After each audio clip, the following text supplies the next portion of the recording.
ನಮಸ್ಕಾರ ವೀಕ್ಷಕರೇ, ಎಜುಕೇಶನ್ ದಿಕ್ಸೂಚಿ ವಿಶೇಷ ಕಾರ್ಯಕ್ರಮಕ್ಕೆ ತಮ್ಮೆಲ್ಲರಿಗೂ ಕೂಡ ಆತ್ಮೀಯವಾದ ಸ್ವಾಗತ. ಹೆಸರೇ ಸೂಚಿಸುವಂತೆ ಇದು ಶಿಕ್ಷಣಕ್ಕೆ ಸಂಬಂಧಿಸಿದಂತಹ ಕಾರ್ಯಕ್ರಮ. ಸಾಮಾನ್ಯವಾಗಿ ಎಷ್ಟೋ ಸಂದರ್ಭದಲ್ಲಿ ವಿದ್ಯಾರ್ಥಿಗಳು ಪಿಯುಸಿ ಮುಗಿದ ನಂತರ ಮುಂದೇನು ಅನ್ನುವಂತಹ ಗೊಂದಲದಲ್ಲಿರ್ತಾರೆ. ಪ್ರಶ್ನೆ ಅವರನ್ನ ಕಾಡ್ತಾ ಇರುತ್ತೆ. ಮಾಹಿತಿ ಕೊರತೆಯಿಂದಲೋ ಆತುರತೆಯಿಂದಲೋ ಅಥವಾ ಯಾರದ್ದೋ ಒಂದು ಮಾತನ್ನ ಕೇಳಿ ಮುಂದಿನ ಭವಿಷ್ಯದ ಶಿಕ್ಷಣದ ನಿರ್ಧಾರವನ್ನ ಅದು ಕೂಡ ಗೊಂದಲದಲ್ಲಿಯೇ ಮಾಡ್ತಾರೆ. ಹಾಗಾದ್ರೆ ಈ ಗೊಂದಲ ಯಾಕೆ? ಈ ಗೊಂದಲ ಇರಬಾರ್ದು ಅನ್ನುವಂಥದ್ದೇ ನಮ್ಮ ಕಾರ್ಯಕ್ರಮದ ಉದ್ದೇಶ. ಹಾಗಾಗಿ ಈ ವಿಶೇಷ ಕಾರ್ಯಕ್ರಮವನ್ನ ನಾವು ಮಾಡ್ತಾ ಇರುವಂಥದ್ದು ಪಿಯುಸಿ ಮುಗಿದ ನಂತರ ಮುಂದೇನು ಅನ್ನುವಂತಹ ಪ್ರಶ್ನೆಗೆ ಉತ್ತರ ಹುಡುಕುವಂತಹ ವಿಶೇಷ ಕಾರ್ಯಕ್ರಮ. ಇದರ ಬಗ್ಗೆ ನಮಗೆ ಮಾಹಿತಿಯನ್ನ ಕೊಡ್ತಾ ಹೋಗ್ತಾರೆ East West Group of Institutions ನ ಡೈರೆಕ್ಟರ್ ಅಕಾಡೆಮಿಕ್ಸ್ ನ ಡಾಕ್ಟರ್ ಪುರುಷೋತ್ತಮ್ ಬಿ ಅವರು ನಮ್ಮ ಜೊತೆ ಸ್ಟುಡಿಯೋದಲ್ಲಿದ್ದಾರೆ. ಸರ್, ಕಾರ್ಯಕ್ರಮಕ್ಕೆ ಸ್ವಾಗತ. ತಮಗೆ ನಮಸ್ಕಾರ. ಹಾಗೇನೆ ಪ್ರಿನ್ಸಿಪಲ್ ಡೈರೆಕ್ಟರ್ ಆದಂತಹ ಡಾಕ್ಟರ್ ಸಂತೋಷ್ ಕುಮಾರ್ ಜಿ ಅವರು ಕೂಡ ಇದ್ದಾರೆ. ಸರ್, ತಮಗೂ ಕಾರ್ಯಕ್ರಮಕ್ಕೆ ಸ್ವಾಗತ. ನಮಸ್ತೆ. Thank you. Yes sir, East West Group of Institutions, ಈ ಇನ್ಸ್ಟಿಟ್ಯೂಷನ್ ನ ಸ್ಪೆಷಾಲಿಟಿ ಏನು? ಯಾಕಂತಂದ್ರೆ ವಿದ್ಯಾರ್ಥಿಗಳ ಭವಿಷ್ಯವನ್ನ ನಿರ್ಧರಿಸುವಂತಹ ಒಂದು ಆಯ್ಕೆ ಮಾಡಬೇಕಾದಂತಹ ಒಂದು ಸಂದರ್ಭ, ಅದರಲ್ಲಿ ಈ ಇನ್ಸ್ಟಿಟ್ಯೂಷನ್ ನ ಪಾತ್ರ ಹೇಳೋದಾದ್ರೆ. ಮೇಡಮ್, ನಮಗೆ ತಮಗೆ ಗೊತ್ತಿದ್ದಂಗೆ 1968ರಲ್ಲಿ ನಮ್ಮ ಈಸ್ಟ್ ವೆಸ್ಟ್ ವಿದ್ಯಾಸಂಸ್ಥೆ ಸ್ಟಾರ್ಟ್ ಆಯಿತು. ಅಲ್ಲಿಂದ ಇವತ್ತುವರೆಗೆ 52 ವರ್ಷ ಸತತವಾಗಿ ನಾವು ಸ್ಟೂಡೆಂಟ್ ಕಮ್ಯುನಿಟಿಗೆ ಏನಾದರೂ ಒಂದು ಕೊಡಬೇಕು ಅನ್ನೋ ಒಂದು ಇಂಟೆನ್ಷನಲ್ಲಿ we started that institution. So since then we are in the pioneer, one among the pioneer of in the education sector. So ಇವತ್ತು ನಮ್ಮ 2 ಕ್ಯಾಂಪಸಸ್ ಇದೆ. ಒಂದು ಮಾಗಡಿ ರೋಡಲ್ಲಿ, ಇನ್ನೊಂದು ಯಲಹಂಕ ನ್ಯೂ ಟೌನಲ್ಲಿ. ಸೊ ಮಾಗಡಿ ರೋಡಲ್ಲಿ ಇರುವಂಥ ಕ್ಯಾಂಪಸಲ್ಲಿ ನಮಗೆ PUC ಆದಮೇಲೆ ಮಕ್ಕಳುಗಳು ಎಲ್ಲ ಕೋರ್ಸ್ಗಳಿಗೆ ಜನರಲಿ ನಿಮಗೆ ಗೊತ್ತಿದ್ದಂಗೆ ಇಂಜಿನಿಯರಿಂಗು ಅಥವಾ ಮೆಡಿಕಲ್ಲು ಎರಡೇ ಆಪ್ಷನ್ ಇಟ್ಕೊಂಡಿರ್ತಾರೆ. ಅದಾದಮೇಲೆ ಇವತ್ತಿನ ಒಂದು ಸಿಚುವೇಶನ್ ನೋಡಿದಾಗೆ ನಿಮಗೆ ಮ್ಯಾನೇಜ್ಮೆಂಟ್ ಇರ್ಬೋದು, ನರ್ಸಿಂಗ್ ಇರ್ಬೋದು, ಪ್ಯಾರಾಮೆಡಿಕಲ್ ಇರ್ಬೋದು, ಅಥವಾ ಬೇರೆ ಬೇರೆ ಇನ್ನೂ ಅನೇಕ ಕೋರ್ಸ್ಗಳಿರ್ಬೋದು. ಆ ಎಲ್ಲ ಕೋರ್ಸ್ಗಳು ಒಂದೇ ಫೋರಮಲ್ಲಿ ಸಿಗಬೇಕು ಅನ್ನೋ ಒಂದು ಇಂಟೆನ್ಷನಲ್ಲಿ ಈ ಸಂಸ್ಥೆನ ಸ್ಟಾರ್ಟ್ ಮಾಡಿ ಇವತ್ತು ಸುಮಾರು 16,000 ವಿದ್ಯಾರ್ಥಿಗಳು ನಮ್ಮ ಸಂಸ್ಥೆಯಲ್ಲಿ ಓದ್ತಾ ಇದ್ದಾರೆ. ಮತ್ತೆ ಪ್ರತಿ ವರ್ಷ 2,000-3,000 ಜನ ಮಕ್ಕಳುಗಳು ತೇರ್ಗಡೆ ಮತ್ತು ಅದೇ ಥರ ಒಂದು ಡಿಗ್ರಿ ತಗೊಂಡು ಮುಂದಿನ ಲೆವೆಲ್ಗೆ ಹೋಗ್ತಾ ಇದ್ದಾರೆ ಮೇಡಮ್. ಆಮೇಲೆ ನಾವು ಒಂದ್ಸಲ PUCಗೆ ಬಂದರೆ ಅವರು ಡಿಗ್ರಿ ಮಾಡಿಕೊಂಡು PG ಮಾಡಿ next higher studies R&D research and development ಮಾಡ್ಬೋದು. ಆ ಲೆವೆಲ್ ಹೋಗೋವರೆಗೂ ನಾವು ಈ ನಮ್ಮ ಸಂಸ್ಥೆನಲ್ಲಿ ಎಲ್ಲ ಕೋರ್ಸ್ಗಳನ್ನು everything comes under one umbrella. So ಆ ಇಂಟೆನ್ಷನಲ್ಲಿ ನಾವು ಸ್ಟಾರ್ಟ್ ಮಾಡಿದ್ದೀವಿ ಮೇಡಮ್ ಈ ಸಂಸ್ಥೆನ. ಸೊ ಇದು ಇನ್ನೊಂದು ಒಂದು ಹೆಗ್ಗಳಿಕೆ ಏನಪ್ಪಾ ಅಂತಂದ್ರೆ ಗ್ರೀನ್ ಕ್ಯಾಂಪಸ್. ನಮ್ಮ ಸಂಸ್ಥೆನಲ್ಲಿ ನೀವು ಒಂದ್ಸಲ ವಿಸಿಟ್ ಮಾಡಿದ್ರೆ ತಮಗೆ ಗೊತ್ತಾಗುತ್ತೆ. ಸೊ ಪೂರ್ತಿ ನಮ್ಮ ಸಂಸ್ಥೆಯಲ್ಲಿ more than 5 to 6 acres greenery campus ಇದೆ. ಆ ವಿದ್ಯಾರ್ಥಿಗಳಿಗೆ ಓದೋದಕ್ಕೆ ಯಾವ ಥರ ಒಂದು ಎನ್ವಿರಾನ್ಮೆಂಟ್ನ ಕ್ರಿಯೇಟ್ ಮಾಡಬೇಕು, ಆ ಥರ ಎಲ್ಲ ಥರದ ಸ್ಕಿಲ್ಸು, ಡೆವಲಪ್ಮೆಂಟ್ಸು, ಇನ್ಫ್ರಾಸ್ಟ್ರಕ್ಚರು, ಫೆಸಿಲಿಟೀಸ್ ಎಲ್ಲವುದು ಇದೆ ಮೇಡಮ್. ಎಸ್ ಸರ್, ಇವ್ರು ಹೇಳಿದಾಗೆ 16,000 ವಿದ್ಯಾರ್ಥಿಗಳು ಓದ್ತಾ ಇದ್ದಾರೆ. ಜೊತೆಗೆ 2 ಕ್ಯಾಂಪಸ್ ಇದೆ, ಒಂದು ಮಾಗಡಿ ರೋಡಲ್ಲಿ, ಇನ್ನೊಂದು ಯಲಹಂಕದಲ್ಲಿ. ಸಾಮಾನ್ಯವಾಗಿ ಈಗ PUC ಮುಗಿದ ತಕ್ಷಣ ವಿದ್ಯಾರ್ಥಿಗಳು ಹೊರಬರ್ತಾರೆ. ಅವ್ರಿಗೆ ಬಹಳಷ್ಟು ಗೊಂದಲ ಕಾಡುತ್ತೆ, ಏನ್ ನಾನು ಆಯ್ಕೆ ಮಾಡ್ಕೊಳ್ಬೇಕು ಅಂತ. ಬಹಳಷ್ಟು ನಮ್ಮ ಕಾಲದಲ್ಲ ಏನಾಗ್ತಾ ಇತ್ತು, ಪೇರೆಂಟ್ಸ್ ಏನ್ ಹೇಳ್ತಾ ಇದ್ರು ಸೊ ಅದನ್ನೇ ಆಯ್ಕೆ ಮಾಡ್ತಿದ್ವಿ. ಆದ್ರೆ ಈಗ ಕಾಲ ಬದಲಾಗಿದೆ. ಈಗಿನ ಜನರೇಷನ್ಗೆ ತಕ್ಕ ಹಾಗೆ ತಮ್ಮ ಇನ್ಸ್ಟಿಟ್ಯೂಷನ್ ನಲ್ಲಿ ಇರುವಂತಹ ಫೆಸಿಲಿಟಿ ಏನು, ಬಂದಂತಹ ವಿದ್ಯಾರ್ಥಿಗಳಿಗೆ ಹೇಗೆ ಗೈಡ್ ಮಾಡ್ತೀರಿ? ನಮ್ಮ group of institution particularly after PUC ಎಲ್ಲರೂ ಅನ್ಕೊಳ್ಳೋದು ಮೆಡಿಕಲ್ ಇಲ್ಲ ಇಂಜಿನಿಯರಿಂಗ್. ಸೊ ಇಂಜಿನಿಯರಿಂಗ್ ಅಂತ ಬಂದಾಗ ನಮ್ದು 2 ಕ್ಯಾಂಪಸ್ ಇದೆ, ಒಂದು ಮಾಗಡಿ ರೋಡು, ಒಂದು ಯಲಹಂಕ. ಒಂದು ನೇಮ್ ಬಂದು East West Institute of Technology Magadi ರೋಡಲ್ಲಿ ಇರೋದು, ಇನ್ನೊಂದು East West College of Engineering Yelahanka New Town ಇದೆ. ನಮ್ಮಲ್ಲಿ ಎಲ್ಲಾ ಸ್ಪೆಸಿಫೈಡ್ ಕೋರ್ಸಸ್ ಇದೆ. Computer science, mechanical, civil, electronics and communication, agriculture engineering, aeronautical engineering, artificial intelligence and data science, artificial and machine learning. So engineering ಇರೋ ಎಲ್ಲಾ branches ಇದೆ. ಇವಾಗ ಯಾವ ರೀತಿ ಪ್ರಿಪರೇಷನ್ ಮಾಡ್ಕೋಬೇಕಾಗತ್ತೆ ಒಬ್ಬ ಸ್ಟೂಡೆಂಟು ಅಂತ, ಯೂಶಲಿ ಕೆಲವರು 10th ಇಂದಾನೆ ಪ್ರಿಪೇರ್ ಮಾಡ್ಕೊಂಡಿರ್ತಾರೆ. PCMC ತಗೊಂಡ್ರೆ ಅವ್ರು ಕಂಪ್ಯೂಟರ್ ಸೈನ್ಸ್ ಅಂತ ಪ್ರಿಫರ್ ಮಾಡ್ತಾರೆ. PCMB ತಗೊಂಡ್ರವರು ಮೆಡಿಕಲ್ ಹೋಗಬೇಕು ಇಲ್ಲ ಇಂಜಿನಿಯರಿಂಗ್ ಹೋಗಬೇಕು ಅನ್ನೋರು PCMB ತಗೊಂತಾರೆ. ಸೊ ಇಂಜಿನಿಯರಿಂಗ್ ಜಾಯ್ನ್ ಆದ್ಮೇಲೆ ಯಾವ ರೀತಿ ಅಂದ್ರೆ ಸ್ಟೂಡೆಂಟ್ ಫಸ್ಟ್ ಅವ್ನ ಪೊಟೆನ್ಷಿಯಲ್ನ ತಿಳ್ಕೊಬೇಕಾಗತ್ತೆ. If he's good in programming, ಅವ್ನು IT ಕಂಪ್ನಿಗೆ ಜಾಯ್ನ್ ಆಗಬೇಕು ಅನ್ನೋನು ಕಂಪ್ಯೂಟರ್ ಸೈನ್ಸ್ ಪ್ರಿಫರ್ ಮಾಡ್ತಾರೆ. If they want to join aviation industries, ಅವ್ರು ಏರೋನಾಟಿಕಲ್ ಪ್ರಿಫರ್ ಮಾಡಬೇಕಾಗುತ್ತೆ. ಸೊ ಅವ್ರ ಸ್ಟ್ರೆಂತ್ ಮೇಲೆ, ಸೊ ಅವ್ರಿಗೆ ಪ್ರೋಗ್ರಾಮಿಂಗ್ ಅಲ್ಲಿ ತುಂಬಾ ಸ್ಟ್ರಾಂಗ್ ಇದ್ದಾರೆ ಅಂದ್ರೆ IT ಬ್ರಾಂಚಸ್ಗೆ ಹೋಗಬೇಕಾಗತ್ತೆ. If they are good at mechanical parts or what non IT ಬ್ರಾಂಚ್ನ ಪಿಕ್ ಮಾಡಬೇಕಾಗುತ್ತೆ. ಸೊ ಪರ್ಟಿಕ್ಯುಲರ್ಲಿ ನಮ್ಮ ಕಾಲೇಜ್ಗೆ ಅಂತ ಬಂದಾಗ ಸಮ್ ಸ್ಪೆಷಲೈಸ್ ಕೋರ್ಸಸ್ ಇದೆ. ಸೊ ಅದ್ರಲ್ಲಿ ಬಂದು artificial intelligence and data science, artificial intelligence and machine learning which is referred as emerging courses ಅಂತ. ಅದು ಈ ವರ್ಷ ಸೆಂಟ್ರಲ್ ಗೌರ್ಮೆಂಟ್ AICT ಇಂದ ಪುಷ್ ಮಾಡಿರೋದು. So there are many colleges are started. We also along with that agriculture engineering ಅಂತ start ಮಾಡಿದೀವಿ. Entire Bangalore we are the only college we started this year. Before ಅದು only government GKVK ಮಾತ್ರ ಆಗ್ತಿತ್ತು. Private ಇಂದ under AICT as well as VTU we started agriculture engineering which is ಮಾನ್ಯತೆ ಪಡೆದಿರೋದು AICT ಇಂದ. ಸೊ ಸ್ಟೂಡೆಂಟ್ಗೆ ಅದ್ರ ಬಗ್ಗೆ ಇನ್ಫಾರ್ಮೇಶನ್ ರೀಚ್ ಆಗಿದೆ. Most of them it is done with it definitely because ಇವಾಗ after 4 years computer science engineer ಮುಗಿಸ್ಕೊಂಡು ಬಂದಿದ್ದಾರೆ. So there are 30,000 to 40,000 computer science engineers. But agriculture ಆಗಿರ್ಬೋದು, ಏರೋನಾಟಿಕಲ್ ಆಗಿರ್ಬೋದು, artificial, so very less number of people, ಒಂದು 300 to 500 peoples ಇದ್ದಾರೆ. So ಅವ್ರಿಗೆ job target ಮಾಡೋದು easy. ಎಲ್ಲರೂ ಕ್ವಶನ್ ಅನ್ಕೋತಾರೆ, ಮುಗಿದ ಮೇಲೆ ಏನು? ಸಾಫ್ಟ್ವೇರ್ ಇಂಜಿನಿಯರ್ಸ್ ಆದ್ರೆ ಯೂಶಲಿ ಯಾವ್ದಾದ್ರು ಸಾಫ್ಟ್ವೇರ್ ಕಂಪ್ನೀಸ್ಗೆ ಹೋಗ್ತಾರೆ ಅಂತ.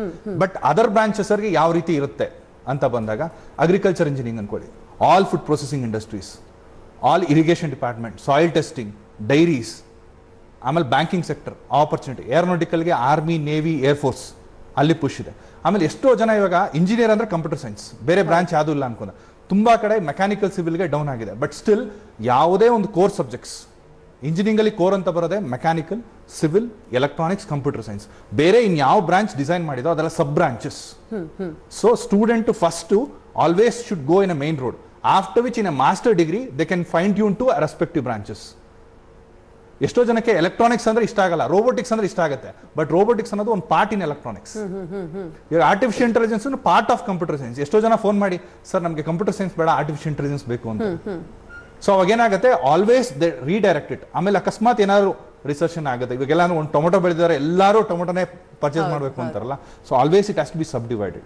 ಸೊ ಅವ್ನ್ ಫೋಕಸ್ ಇದ್ರೆ ಖಂಡಿತ ಸ್ಟೂಡೆಂಟ್ಸ್ಗೆ ಹೆಲ್ಪ್ ಆಗುತ್ತೆ. ಸರ್, ಈಗ ಎಂಜಿನಿಯರಿಂಗ್ ಸ್ಟೂಡೆಂಟ್ ಆತನಿಗೆ ಏನ್ ಕ್ವಾಲಿಫಿಕೇಶನ್ ಇರಬೇಕು ಇಂಜಿನಿಯರಿಂಗ್ ತಗೊಳ್ಬೇಕು ಅಂತಂದ್ರೆ, ಅದ್ರ ಬಗ್ಗೆ ಹೇಳೋದಾದ್ರೆ? ಓಕೆ, ಇವಾಗ PUC ಕಂಪ್ಲೀಟ್ ಆಗಿದೆ. It's mandatory they have to crack the entrance exams. Either they can crack CET, common entrance test which is done by KEA, ಇಲ್ಲಾಂದ್ರೆ COMET K, ಇಲ್ಲಾಂದ್ರೆ JEE. All this 3 is valid. ಅದ್ರ ಜೊತೆಗೆ PU it should be above 45%. So ಈ ಎರಡು ಮಾನ್ಯತೆ ಇದ್ರೆ. PU ಏನ್ subject ಇರಬೇಕು ಸರ್? PCM ಕ್ವಾಲಿಫಿಕೇಶನ್ ಅಥವಾ ಮೌಲ್ಯಗಳು, ಅದ್ರ ಬಗ್ಗೆ ಹೇಳೋದಾದ್ರೆ? ತಮಗೆ ಗೊತ್ತಿದಂಗೆ ಮೇಡಮ್, ಇವಾಗ PUC ಆದ ನಂತರ ಕಾಮರ್ಸು, ಸೈನ್ಸು, ಆರ್ಟ್ಸು 3 ಪ್ಯಾರಾಮೀಟರ್ಸ್ ಇರುತ್ತೆ.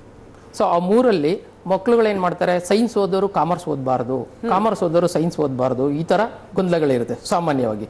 ಈಗ PCM ಆದಮೇಲೆ ಅವರು ಇಂಜಿನಿಯರಿಂಗ್ ಮಾತ್ರ ಸೂಟೇಬಲ್ ಅನ್ನೋ ಒಂದು ಬ್ರ್ಯಾಂಡಿಂಗ್ ಇರುತ್ತೆ.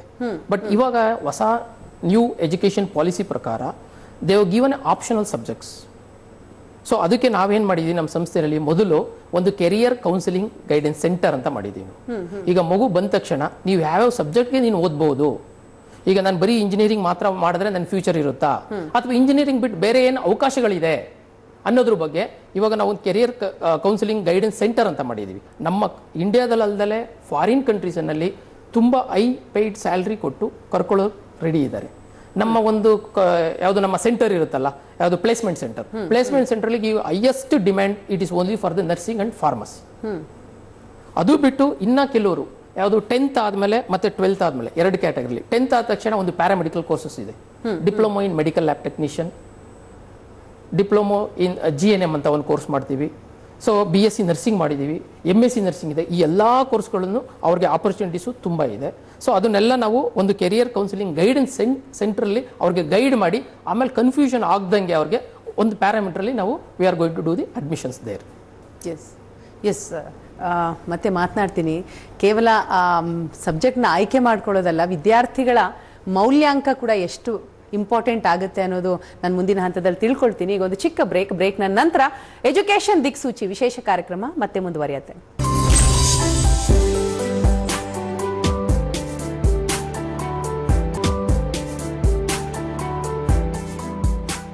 ಬ್ರೇಕ್ನ ನಂತರ ಮತ್ತೆ ಎಜುಕೇಶನ್ ದಿಕ್ಸೂಚಿ ವಿಶೇಷ ಕಾರ್ಯಕ್ರಮ ಮುಂದುವರಿತಾ ಇದೆ.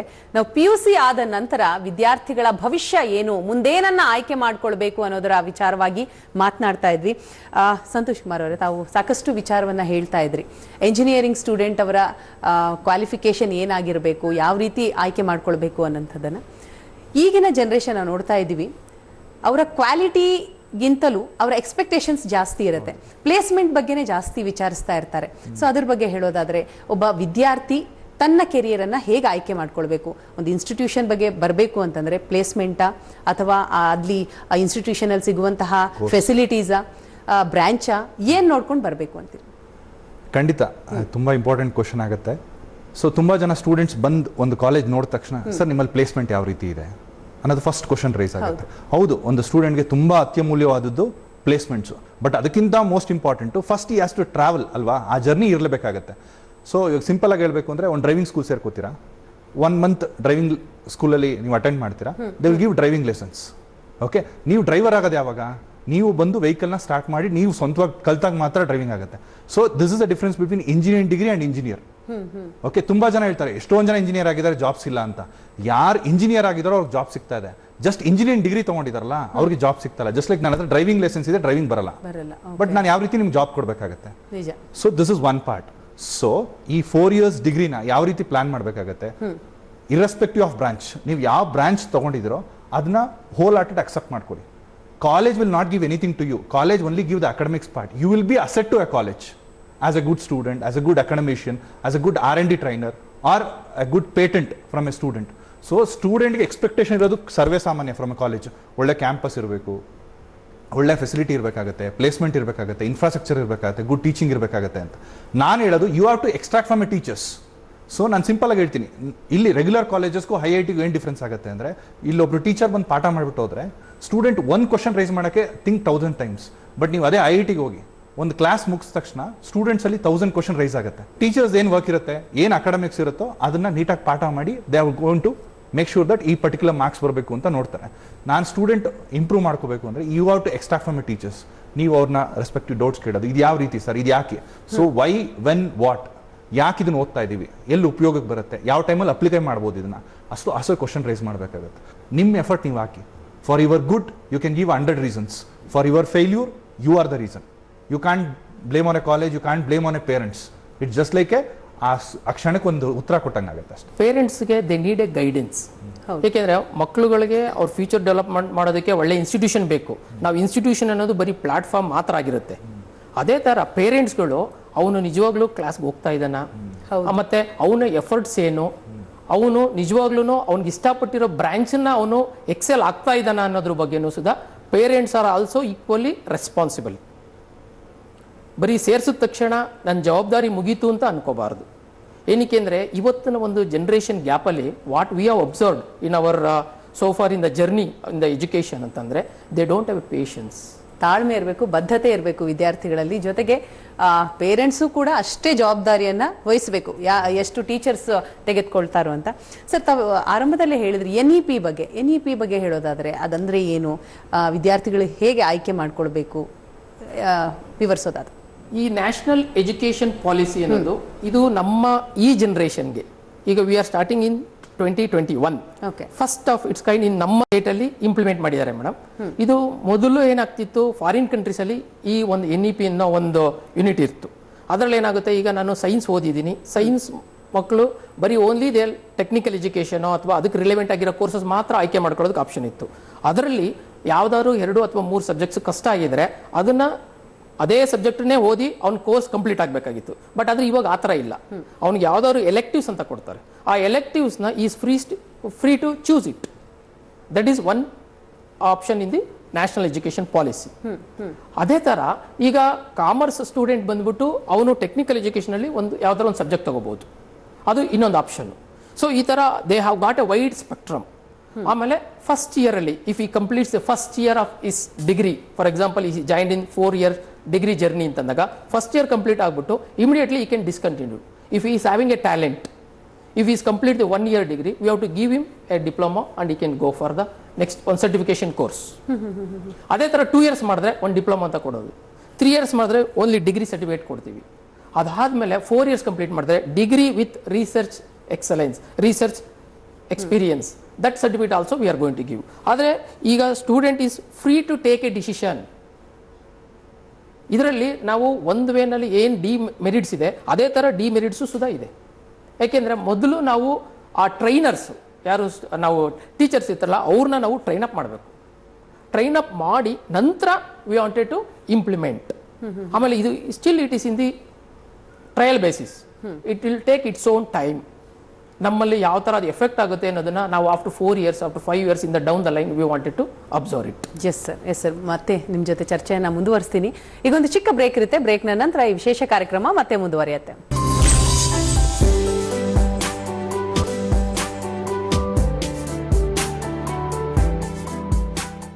ಬ್ರೇಕ್ನ ನಂತರ ಮತ್ತೆ ಎಜುಕೇಶನ್ ದಿಕ್ಸೂಚಿ ವಿಶೇಷ ಕಾರ್ಯಕ್ರಮ ಮುಂದುವರಿತಾ ಇದೆ. ಸಂತೋಷ್ ಕುಮಾರ್ ಅವರು, ಈಗ 4 year ಡಿಗ್ರಿ BE ಆದ ನಂತರ ಏನೆಲ್ಲ ಆಯ್ಕೆಗಳು, ಆಪ್ಷನ್ಸ್ಗಳಿದೆ ವಿದ್ಯಾರ್ಥಿಗಳಲ್ಲಿ? ಓಕೆ, ಆಫ್ಟರ್ BE ಎಲ್ಲರೂ ಅನ್ಕೊಂಡಿರೋದು ಪ್ಲೇಸ್ಮೆಂಟ್, ಅಂದ್ರೆ ಒಂದು IT job or non IT job. But ಅದನ್ನ ಬಿಟ್ಟು ಬೇರೆ ಫೀಲ್ಡ್ಸು ಇದೆ ಮ್ಯಾಮ್. ಸೊ BE ಆದ್ಮೇಲೆ there are many entrance exams. So ಅದಕ್ಕೆ ಮೋಸ್ಟ್ ಇಂಪಾರ್ಟೆಂಟ್ ಎಕ್ಸಾಮ್ ಬಂದು GATE, which is done with all over India. Okay, ಆ ಗೇಟ್ ಎಕ್ಸಾಮ್ಸ್ಗೆ it's not last moment preparation. It has to be prepared from a second year only. The one who cracks a GATE exam for all the public sector, what we call as central government or state government jobs, it may be HCL, BHEL, any of this nationalise public sector ಇದೆ, ಆ ಜಾಬ್ಗೆ that will be the entrance test. If they have a GATE score, they can do their master degree or they can join to any of the public sector. Advantage compare to IT to public sector jobs ಏನಂದ್ರೆ, ನಾವು private ಸೆಕ್ಟರ್ಲಿ it's only about financial, you can grow or you can develop your status or you can travel abroad, you can enjoy your life. Whereas in public sector you can enjoy the power, position and you can serve to a nation. So gate exam clear madodrinda they can join to public sector. Along with they can do master degree. So master degree bandu MTech. So MTech you can do in IITs or IIScs or regular colleges also, where you need not to pay any fees. A government will pay a stipend of 30,000 or 35,000 per student and they can do a master degree. ಇನ್ನೊಂದು exam ಇದೆ IES. ತುಂಬಾ ಜನಕ್ಕೆ ಅದ್ರ ಬಗ್ಗೆ ಅರಿವಿಲ್ಲ, ಎಲ್ಲರೂ IAS ಅಂತ ಮಾತ್ರ ಅನ್ಕೊಂಡಿದ್ದಾರೆ, which is referred as Indian engineering service.